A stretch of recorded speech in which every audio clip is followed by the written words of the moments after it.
Bu gerçek bir olay. 1980'lerde Amerika'da bir hastanede gece vardiyasında çalışan bir hemşire vardı.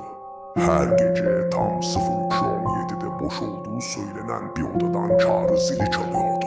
Hemşire odaya girdiğinde ışıklar kapalıydı. Yatak yapılmıştı. Odadaki hasta kaydında hiç isim yoktu. Teknik arıza denildi, kablolar değiştirildi. Zil paneli söküldü. Ama ertesi gece koridordan geçen herkes aynı sesi duydu. Arşivler incelendiğinde o odada yıllar önce yatan bir adamın kaydı bulundu. Kalp krizinden ölmüştü, ölüm saati 03:17. Dosyanın en altında tek bir not vardı. Hasta